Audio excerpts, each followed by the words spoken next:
Hello everyone, welcome back to my channel. My name is Vlad, I'm a licensed real estate agent here in New York. And today in this video, I'd like to discuss a topic that usually a source of confusion and frustration in many people who's looking to sell or buy property or even rent a property here in New York City.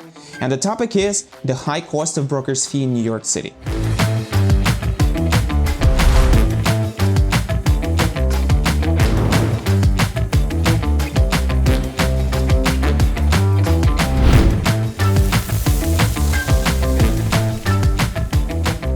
So why are broker's fee in New York so high? And how much is it? The answer is a little bit complicated, but I'll try to break it down for you so you will have a better understanding. In New York City, and I'm pretty sure in the many states as well, when we're referring to the broker's fee or service fee, we actually mean that there's actually two different types of fee. And by that I mean there is a sales fee and a fee for the rental. And let's start discussing each of those fees separately and start with sales fee. When it comes to a sale of the property in New York, let's say you are the seller and you have a property in a marvelous building at 125 East 73rd Street in Upper East Side, Manhattan. You hire a real estate agent to do this job for you. When you meet with your agent, you discuss the pricing and you feel that the right price for your property will be about $1.2 million. And your agent agrees with you. So you sign the listing agreement and you are done. For now, you don't pay your agent anything at this time.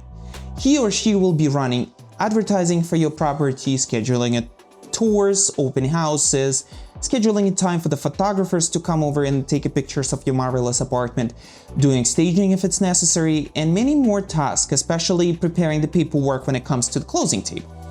But when it comes to the closing table, you will be handing to your agent a 6% commission check of the final price of the sale of your apartment.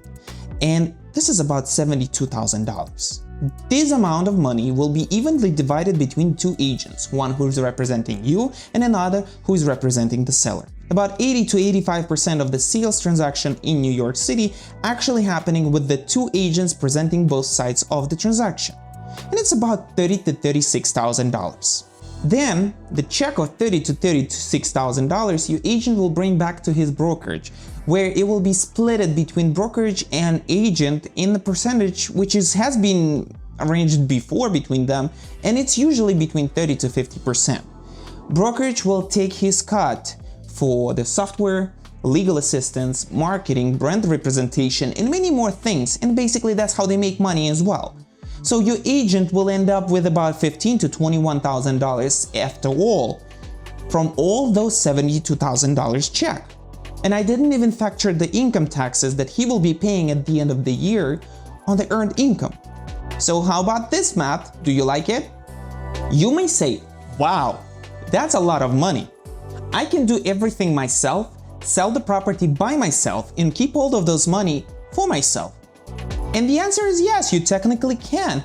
And there is an entire niche in the market that we call FSBO, or for sale by owner, for the people who actually think that they can sell property by themselves without assistance of any agents. And they're absolutely right to do so. But when you have a property that's worth about $1.2 million, your time is pretty expensive and you definitely have better things to do than sitting inside of your property on a Sunday morning and running an open house expecting to have somebody to come to see your property. You might not even run the open house expecting that somebody will actually find you on the Google on different sources. So you hire the agent who will do all of these tasks for you at no additional cost. Your agent also will be able to ask the right question to the potential buyer or his representative. Your agent will also be negotiating the best deal for you, as well as advertising your property, placing it on MLS and any different websites that will actually bring more attention to your property at no additional cost to you. And if by any reason your property didn't sell, your agent will get the huge chunk of nothing plus expenses. So you as a seller will win anyway. When you buy a property in New York City and you hire a real estate agent to help you with that, you don't pay anything to your agent simply because the seller is responsible to cover broker's fee for both sides, for the seller's agent and for the buyer's agent. That being said, you should hire a real estate agent to work for you simply because it's free, it costs you nothing. And you always should have a professional on your side to represent best interests of yours. You may say, oh, I can do everything myself. I can submit the offer, I can see the property, I can find the property that suits my budget on a Zillow or elsewhere. And the answer is yes, you can. You also can file your taxes, you can also fix your car, you can represent yourself in the court. But you don't. You go to CPA because he's filing taxes for hundreds of people. You go to the lawyer to represent you in the court because he's been representing and defending lots of people in the courtroom. And you bring your car to car mechanic because he's fixing a bunch of cars every single day. You go to the professionals because you want to have the best outcomes of your endeavor, and you basically want to save time because you definitely have a different and more important priority to do. Needless to say that New York real estate market is a highly competitive field. We have a huge demand for the properties and low supply as well. So having the agent who works on your side is very beneficial for you. It will save you a lot of time. Your agent will be researching for the property that will match your criteria and budget, also checking for any properties coming up on the market, as well as of the market deals. It's very beneficial and all free for you, the buyer. So, key points to take away from this part of the video is thing that we call fiduciary duty. Real estate agent who works for the seller would only keep the best interests of the seller in mind.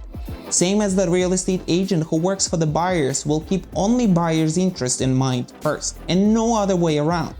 So when you actually planning to buy the property or you already searching the property yourself through the Zillow and different websites, remember, real estate agent who will be representing you, the buyer, will not charge you anything. It will be free for you, but it will save you a ton of time because those people are basically trained for that. They're making living by helping other people find the property of their dream. So save yourself a time and call real estate agent and ask for help. Now, as we're finally done with the sales fee, let's talk about the rental fee. Generally speaking, in New York City, broker's fee for the rental of the property will be fluctuating anywhere between 0 to 15%. You may say, how is the 0% commission possible?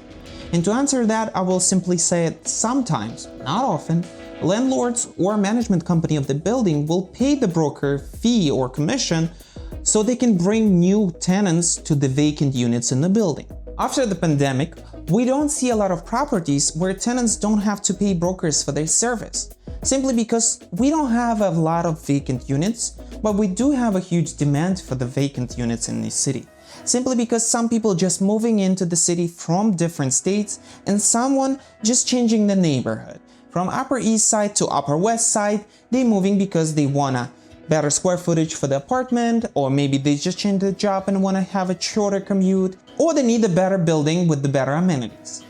So landlords and the management companies don't see any reason why they should cover broker's fee for the service. Same is with the sale. Your agent will be working till midnight while you'll be sleeping or clubbing. He will be exhausting all of his resources to find you a perfect place to call a home. He also will be keeping your best interests in mind and negotiate the best deal for you, whether it's asking for the reduction of the rent price, or maybe asking for extra free months, or maybe asking management to replace that ugly doorknob. Your agent will also be in touch with the property supervisor to arrange the key pickup or make sure that property is actually ready for move-in. It all sounds easy. You meet the client, you go upstairs, you open the door, flip the switch, client likes the apartment, we shook the hands, made the deal, agent got paid, and you are already renting U-Haul to start packing and moving to the new apartment. Seriously, U-Haul? Call me, we need to do some collaboration together. But it's not that easy. Even before you find the apartments or fresh vacancy on the popular websites for the rentals, your agent will actually have to go to the vacant unit, look at it, possibly take a picture so then he can place those advertising on those websites where you can possibly find it. And mind you, they are not free for the agents. Then when you find it, you reach out to the agent and arrange the time to see the property in person. And you definitely wouldn't want to do it during the work hours, so you will ask to do it after work. And your agent will be there. Remember, you already done for today with your job and your agent is still working. And when you're ready to submit the application for the apartment that feels right for you, your agent will be actually navigating all the complication of the application, all the supporting documents, and any navigation with the management when is there any problems, pitfalls, or throwbacks arise on a horizon of the process. I actually had a case. One of my clients reached out to me and she told me that she had some problems with the application or with the credit score. I wouldn't say exactly what was it, but she had a terrible apartment. Her landlord was actually kind of careless and she had a lot of rats and water dripping inside of her apartment, and she's been complaining for the 6 months or so to her management and they did nothing. So she reached out to me and she said, I already informed my landlord that I'm moving out and I have only 3 weeks to move to the different place or I will be homeless. So I put my 17 hats together, detective, investigator, and everything, just to find the apartment that will fit her budget and all the circumstances that we had. So we looked for the properties. There was some that she liked, there was some she didn't. But when we find the right fit, we submit the application. Long story short, she has been denied. The application didn't go through and she wasn't approved. She was panicking. And I was on the phone till 11 p.m. with the management asking what is going on. So it appears to be that she had some collection agency on her back that was messing with her credit score for a very long time because of some bill that she didn't pay. And in order for her to fix her credit score, she had to pay it, wait 30 to 60 days for the credit bureau to actually update everything, but she didn't have that time. So she was panicking, she was crying on the phone with me. I said, listen, go to sleep, relax, I'm gonna take care of everything. I called to all my entire Rolodex of landlords, asking if they have any vacancies and explaining that I have a client and the situation that she had. And one of my landlords said, listen, how about you will submit the paperwork to me and I'll look what I can do. So we submit the paperwork. He said that, yeah, she's a good fit for one of his buildings. And he gave me the list of 4 buildings and there's 6 apartments in there. So we went there, started looking around, then one apartment she didn't like, another apartment she didn't like, third apartment was too high on the 5th floor in the walk-up building. And last is the charm. We find the apartment that she likes, was in the price range that she liked, and everything was perfect. There was one simple thing, she didn't like the microwave.